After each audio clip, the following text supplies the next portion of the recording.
Japan. Haneda Airport, Tokyo. August the 12th, 1985. 6 p.m. Japan Airlines Flight 123 prepares for takeoff. Destination, the city of Osaka, 400 kilometers away. At the controls is First Officer Yutaka Sasaki. Keeping a close eye on him is Masami Takahama, one of JAL's most experienced training captains.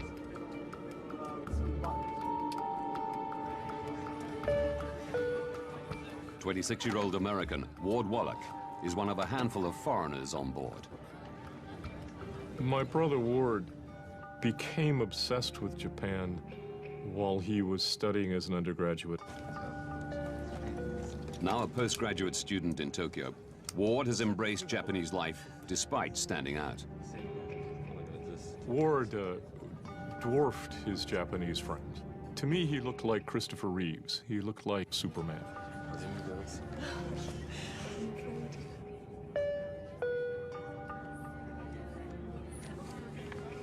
Also on board is Japanese actor and singer Kyu Sakamoto. I think the impression that everyone had of my husband, Kyu Sakamoto, was his smile. He had a big smile when he was performing on television. And he was the same at home. He loved his family. He was kind and someone who always thought of his family.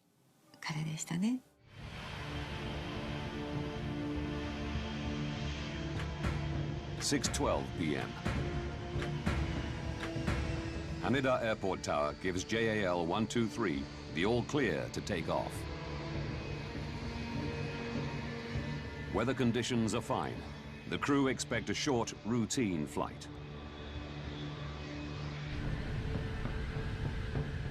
The Boeing 747 begins climbing to its cruising altitude of 24,000 feet.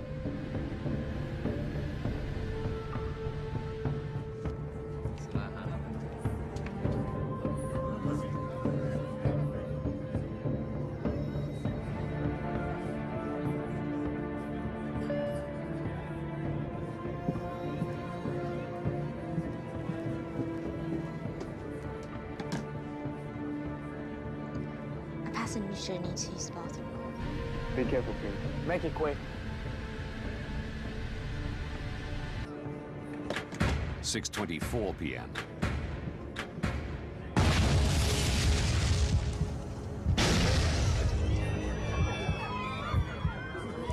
Two explosions rock the plane.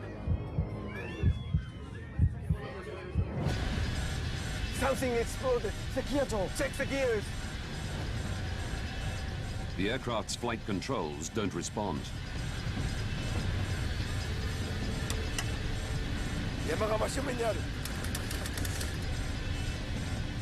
The crew desperately try to figure out what's happened.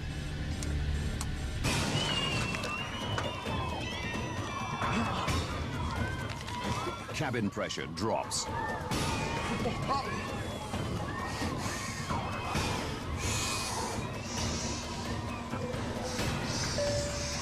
Attention, emergency descent. Put the mask over your face, fasten your seatbelt, put out your cigarettes. This is an emergency descent. 6:25 p.m. JAL 123 is now out of control. Captain Takahama declares an emergency. Tokyo Japan 123, request it back to Haneda. Descend And radios Tokyo Air Traffic Control. Take a magnetic course of 90 degrees for radar vector to Oshima. The crew is trying to wrestle the 747 into making a right turn to follow a course back to Haneda Airport. Going to right, turn over. But the plane is not responding. Yes, sir. I said don't bang that much. Yes, sir. What's going on?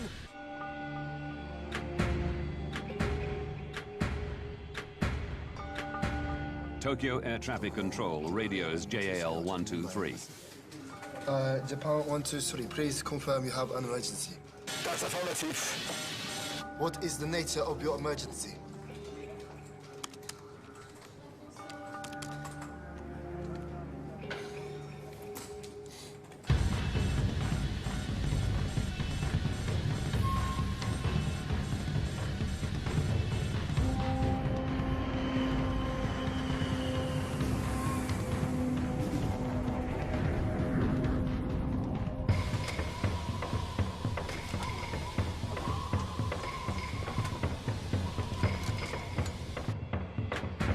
(6:28 p.m.)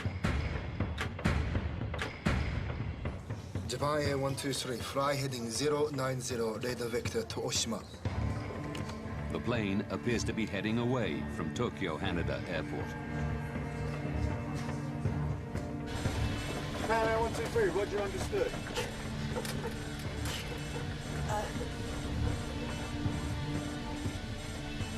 Japan Air 123, uncontrollable.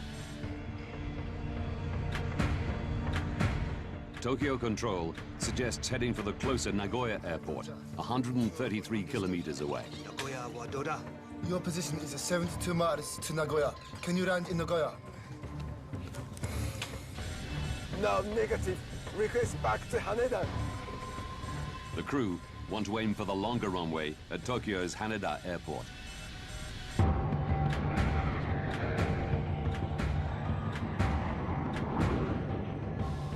The aircraft is still above 20,000 feet. Passengers are struggling to breathe.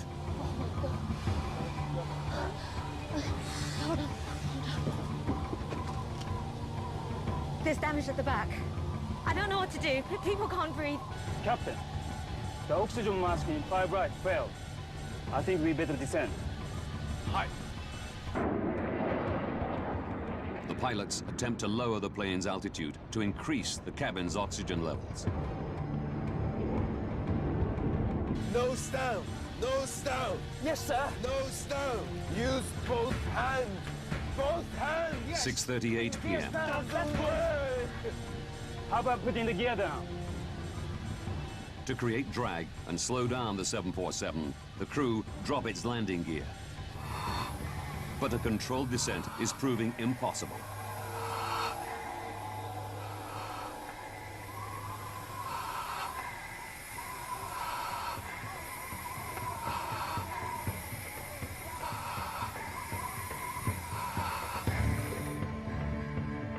Tokyo Air Traffic Control follows the plane on radar.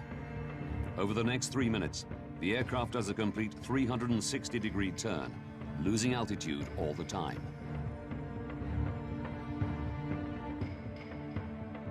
Can you control the aircraft now? Japan Air 123, uncontrollable. Japan Air 123, Roger, understood. Would you like to contact Haneda?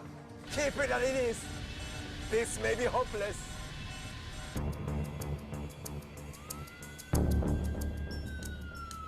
At Yokota, a nearby U.S. military airbase, emergency crews are standing by. Japan Air 123, Japan Air 123, for approach on guard. If you hear me, squawk 5423.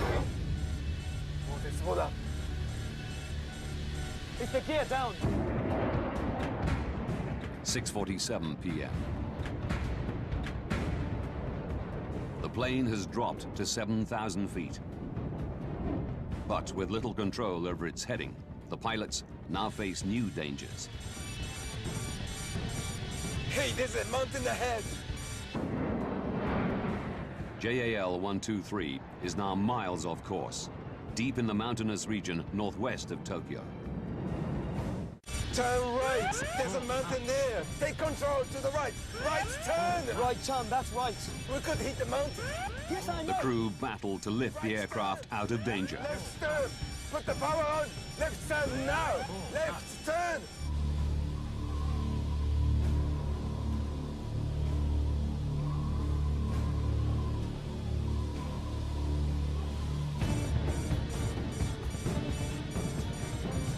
More power! More power!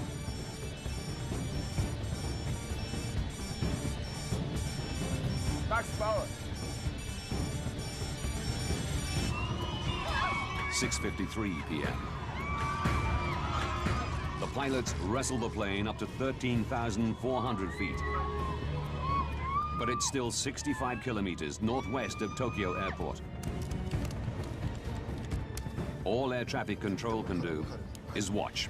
We are ready for your approach at any time and coordinating with Yokota. Yokota available for landing also. Power stop! Flapping now! On board, the plane pitches forward and starts an uncontrolled dive. Power! Power! Flap! Close up! It's the end.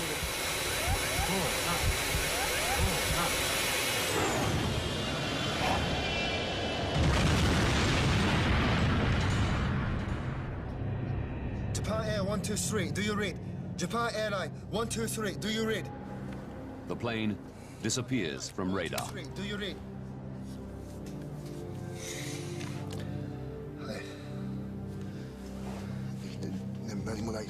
The wreckage of a jumbo jet can be seen scattered across the mountains. A specially configured 747 loaded with more than 500 people at the peak of one of Japan's most popular travel holidays, and no signs of survivors. I knew from the breaking news that a plane had disappeared from the radar. But I had no idea if my husband was on that plane or not.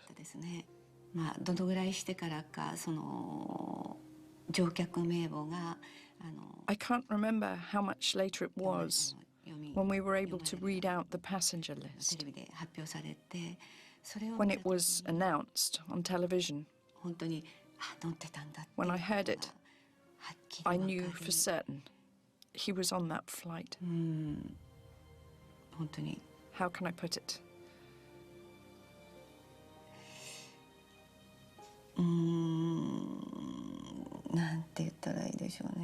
I was aghast.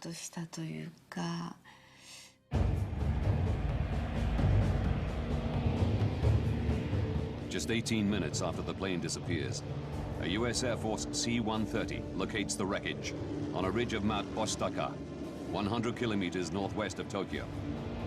It radios the Japanese authorities with coordinates.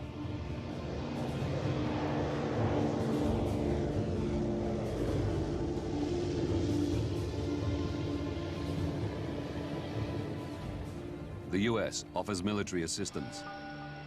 The Japanese decide to go it alone and set in motion their own rescue mission.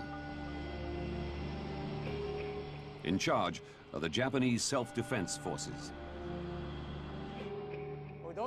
Yoshihisa Masuda is stationed at a military base in Chiba Prefecture, close to where the plane crashed.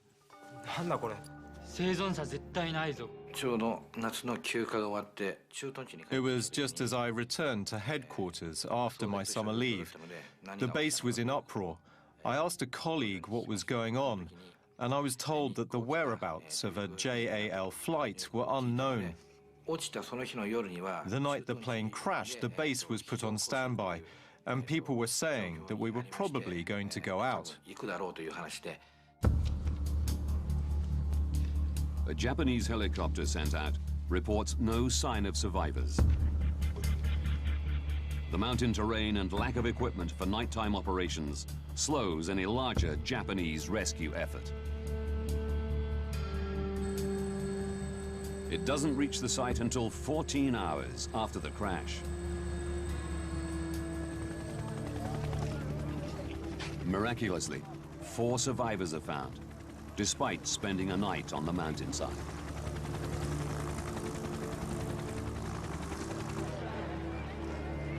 But 520 people are dead, including Q Sakamoto and Ward Wallach. I think when I first heard he was on the plane, there was an air of unreality. I mean, Ward was vibrant, he was young. It's not supposed to happen that way. It was unreal.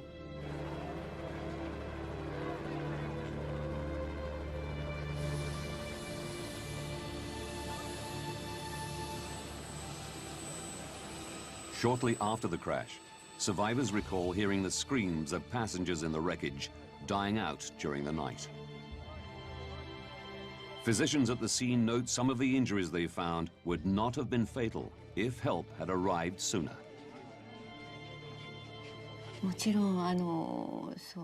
Of course, I found out afterwards that rescue operations were not carried out at the site straight away on the day.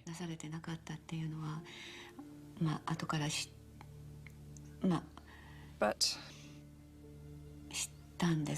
they should have gone straight away. Why? Why did they take their time?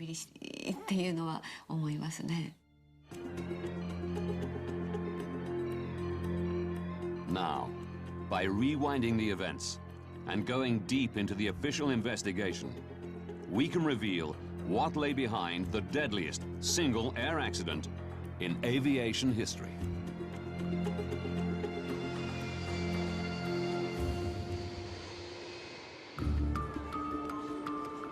The Japanese Aircraft Accident Investigation Committee is responsible for investigating the crash. As demanded by Japanese law, alongside this is a criminal investigation run by the police. In the United States, the manufacturer of the 747, Boeing, is alerted to the disaster in Japan. John Purvis was a member of Boeing's Air Safety Investigation Team in 1985.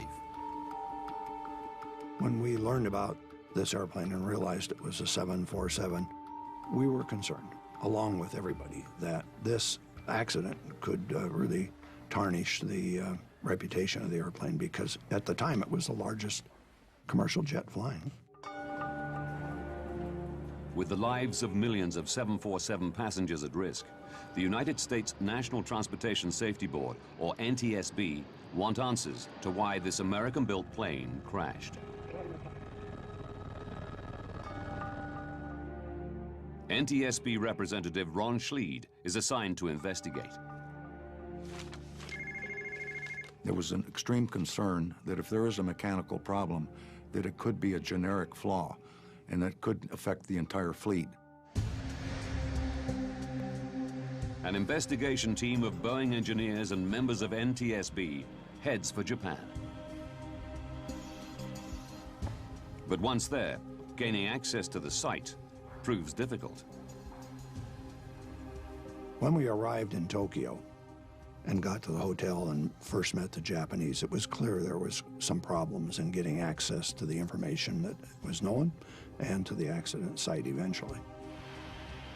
As the plane's manufacturer, Boeing has an internationally agreed obligation to investigate the crash to make sure all other 747s are airworthy. However, because this flight, Japan 123, was a domestic flight, the international rules did not apply in 1985. Therefore, we did not have an automatic right to go. We had to request permission to travel and to work with the Japanese. Whilst the Americans wait for police permission to access the crash site, Japanese air accident investigators share with them JAL 123's cockpit voice recordings.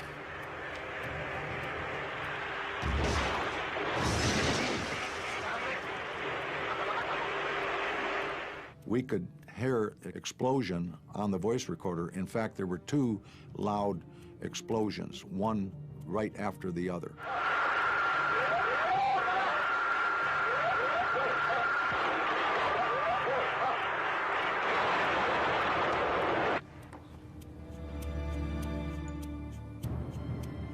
Survivors confirm there was an explosion at the back of the plane, leading investigators to a chilling conclusion.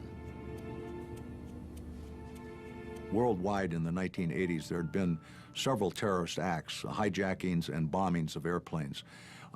So when this accident occurred, it gave us a strong suspicion that it was an act of terrorism.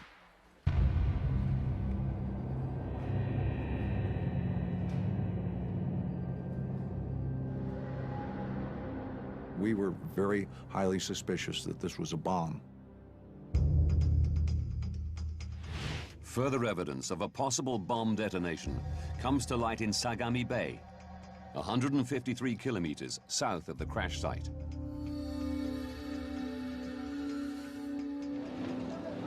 Japanese sailors discover a large piece of the plane. One of the early things we were shown was the vertical fin, or the tail of the airplane, which had come off over water south of Tokyo, right under the flight path of the airplane. And it indicated that the airplane had had a catastrophic problem well before they ever got to the accident site. A photograph taken during the last minutes of JAL 123's flight confirms investigators' fears. It clearly shows the tail fin is missing. It was, very clear that something unusual had happened. And again, this added to our conjecture that this could have been a bomb. 5 days after their arrival, the American investigation team is granted permission by the Japanese police to access the crash site. Makeshift helipads mean helicopters can now land on the remote mountain ridge of Mount Osaka, north of Mount Fuji. It was chaotic at the top. Helicopters coming and going and coming and going continuously. The investigators begin searching amongst the wreckage for JAL 123's major structural components. One of the things you do as an investigator is you first look for what we call the four corners of the airplane. Where's the nose? Where are the wingtips? Where's the tail? A few meters down the ridge, they find remains of the aft pressure bulkhead, or APB.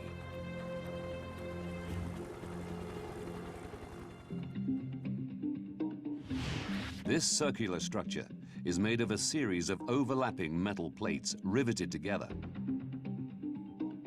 Sitting between the cabin and tail section, it's designed to stop pressurized cabin air escaping through the back of the aircraft.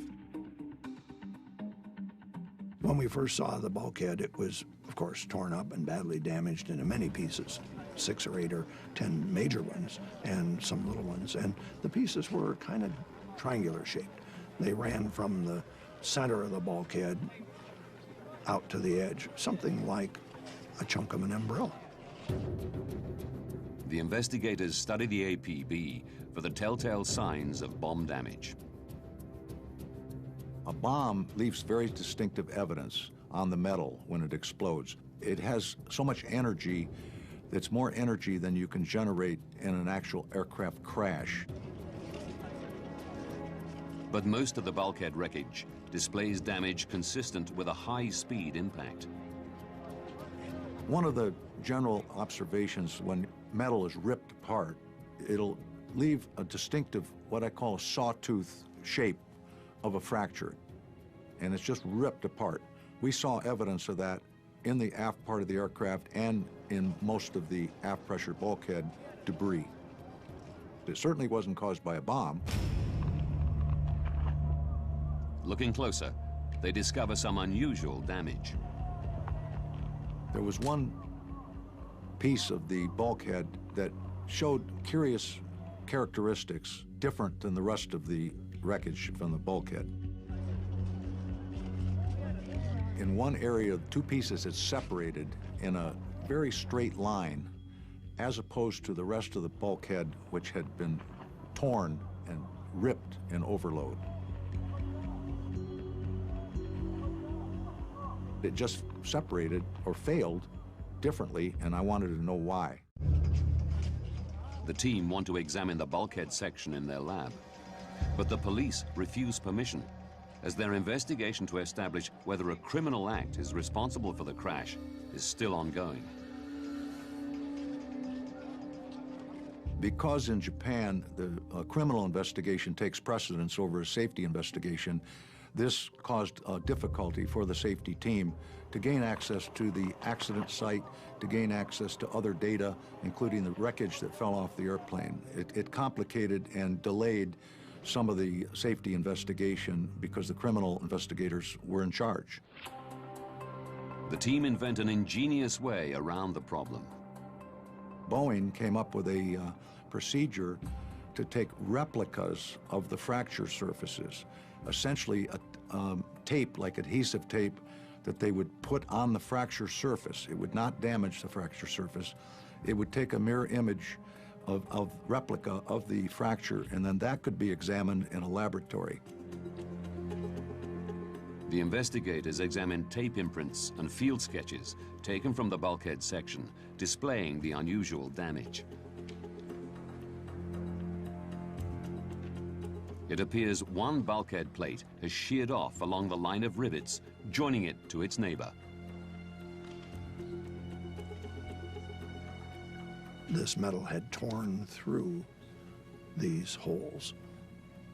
I thought I had detected fatigue, and what we were seeing on the bulkhead was our eureka moment. It was the golden bullet.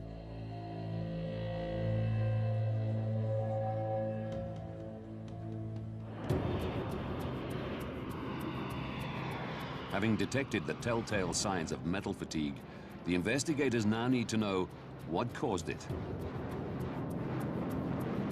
They must also find out whether this is an isolated incident or a problem that could ground over 600 747s in service at the time.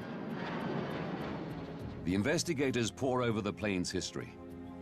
In it, they discover that the plane had once been involved in an unusual accident. They learned that in 1978, at Osaka Airport, the plane's pilot landed with the nose too high. The tail struck the ground and scraped along the runway. The aft pressure bulkhead was damaged and needed repairing. It had been repaired 7 years earlier, and it became very, very critical to the investigation, very interesting to us. Discovering the fact that the airplane had had a repair was a huge turning point in the investigation. Boeing HQ in Seattle faxed the repair report to the investigative team in Japan. When the airplane had been damaged and the repair crew looked at the airplane, it was clear they were going to have to replace the bulkhead. They elected, I think, to replace just the lower half because of shipping problems with the whole bulkhead. The Boeing engineers designed a repair. They made a drawing and written instructions on how to put the bulkhead back together. The 1978 repair design instructs Boeing engineers to attach the new lower half of the bulkhead to the existing top half. To join them together, they're secured with a splice plate held in place with 3 rows of rivets.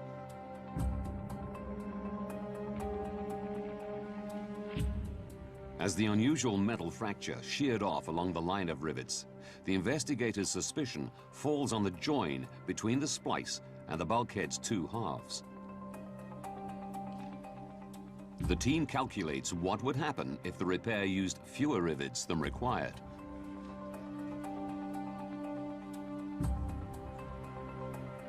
One of the scenarios we considered during our discussions was, what if the repair to the bulkhead was done improperly? One of the team members did a mathematical calculation, if that were true, and it determined that the bulkhead would fail at about 11,000 cycles.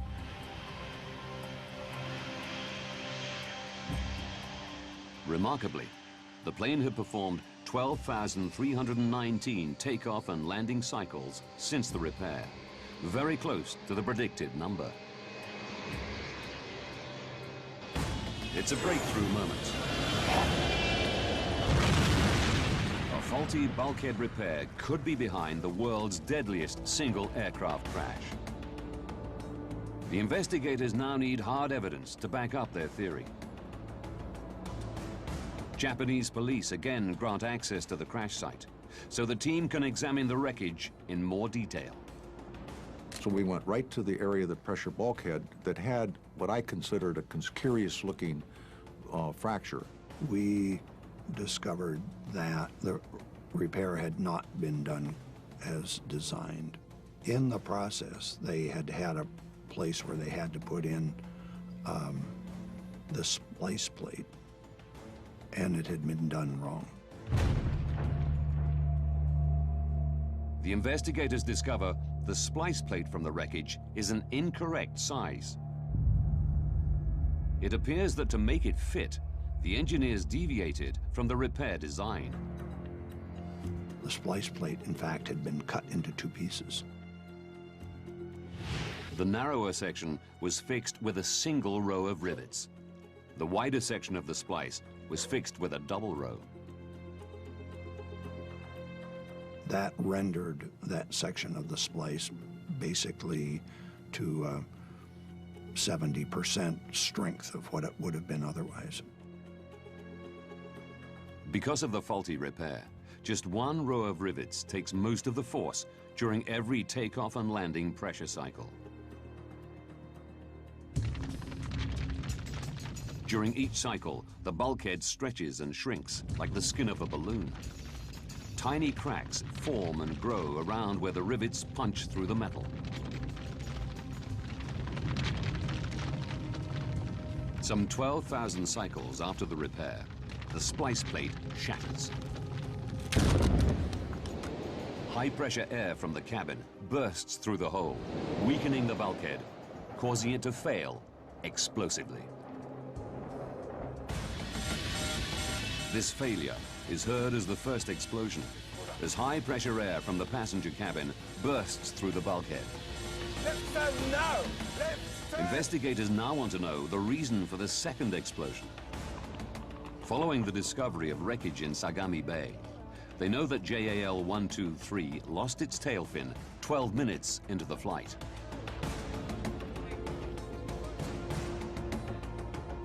Revisiting the flight recorder, they realize this is around the same time that both explosions are heard, leading the team to an astonishing conclusion.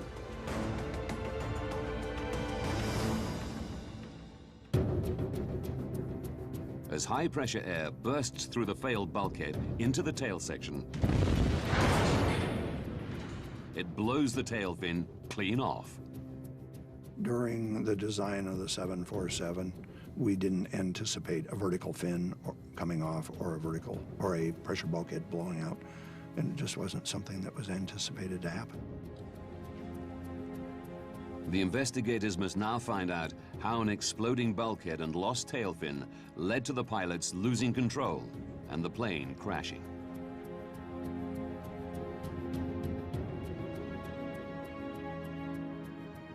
Air traffic control tracked JAL 123 meandering deep into the Kanto mountain range, away from Haneda Airport in Tokyo, and recorded the plane repeatedly losing and then gaining altitude.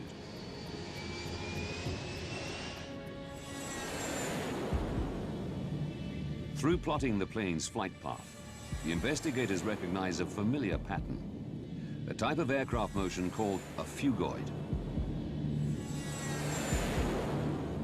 As JAL 123 begins to dive, it accelerates. The increased speed generates lift, and as the plane climbs, it slows, causing it to dip again.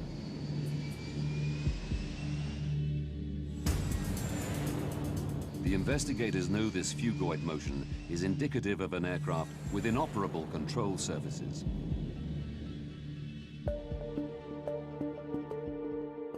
These are critical for banking and controlling the plane's altitude. The rudder, attached to the tail fin, controls yaw, the angle at which the plane flies forward through the air. Loss of a rudder alone will not lead to phugoid motion, but major damage to a plane's hydraulic system will. Large modern airliners, all the flight controls are boosted by hydraulic pressure. There's no way the pilot has enough strength to move the flight controls through cables and pulleys like in the old days.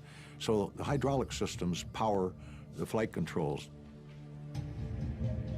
The team realized JAL 123's hydraulics were critically damaged during the bulkhead's explosion. To get the 4 hydraulic systems up into the vertical fin and to the rudders, all 4 have to go up there. And that means they have to run through the pressure bulkhead to start with, and they have to run up into the vertical fin.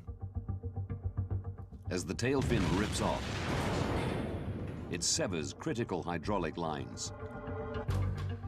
The aircraft is paralyzed. Once they lost the vertical fin and the hydraulic systems, the pilots were only able to minimally control the airplane with engine power. The airplane continued to fly in circles, up and down, virtually out of control. This explains why the plane flies in a phugoid motion. Why the crew have extreme difficulty controlling the plane's descent. And why it cannot turn back to Haneda Airport and instead descends deep into the Kanto mountain range.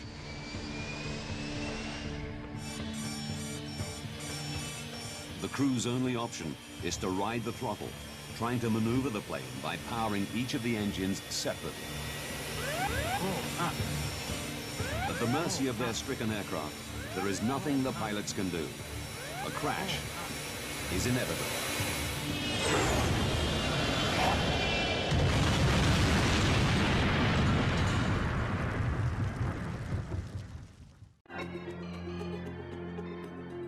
Having delved deep into the investigation, we can now reveal the events that caused the worst single aircraft accident in aviation history.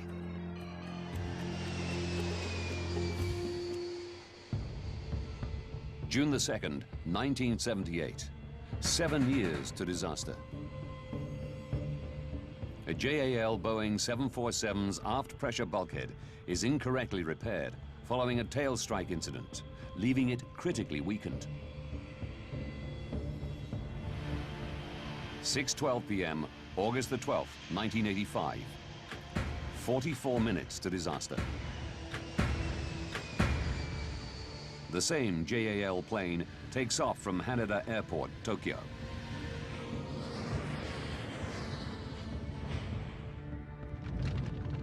As the cabin pressurizes, tiny cracks on the repaired bulkhead begin to grow.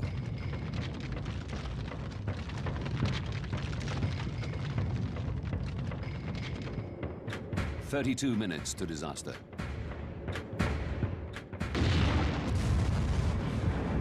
The bulkhead explodes.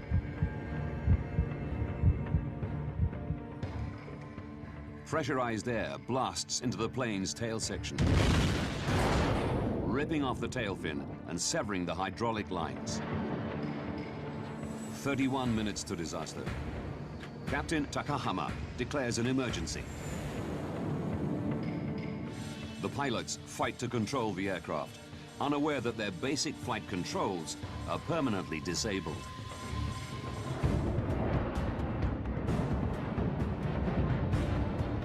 The plane climbs and dips. The pilots struggle to maneuver with engine thrust alone.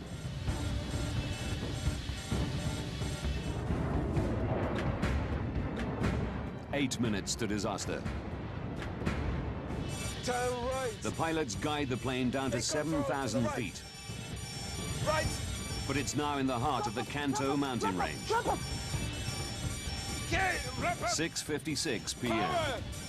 Seconds to disaster. Pull up. Pull up.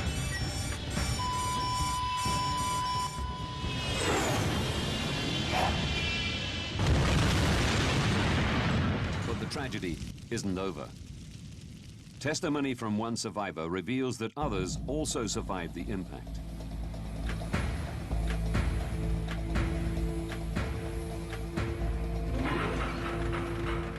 "24 minutes after disaster, an American Air Force C-130 finds the crash site and reports its location to Japanese authorities.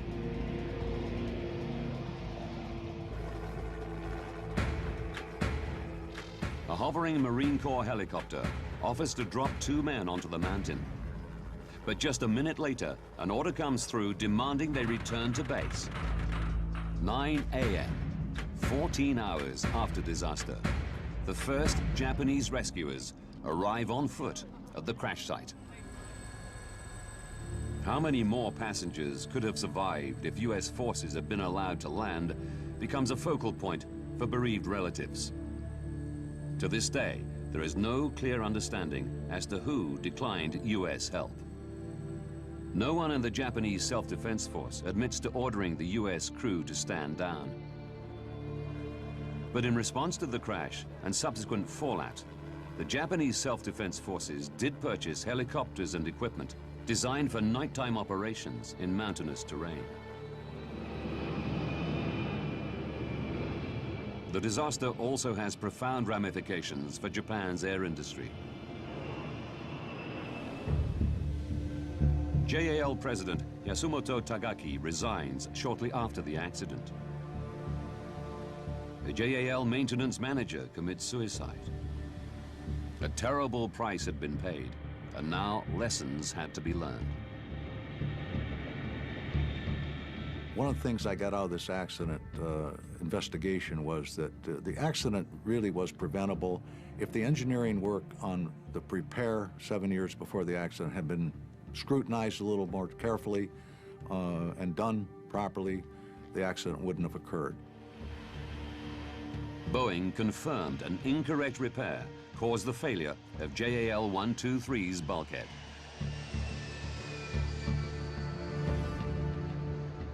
The company changed their procedures, so significant repairs are scrutinized before implementation and afterwards by a second pair of eyes. Regular checks are made to detect any signs of metal fatigue. To reduce the vulnerability of the 747's hydraulics, a valve was added to the line controlling 2 of the plane's elevators and the lower rudder. If this line is severed, some control should still be possible. I think this accident taught the aviation industry a lot of lessons, things about airplane design and maintenance. It was really an important step in improving aviation safety around the world. JAL admitted no liability for the crash, but offered to pay compensation. 90% of the victims' relatives settled with the airline without going to court. But neither the compensation nor the improvements to safety offered much comfort to the bereaved relatives. There was a sense among, I think, all the victims, but certainly in my family, that this was wrong. What happened was avoidable, that it didn't need to happen.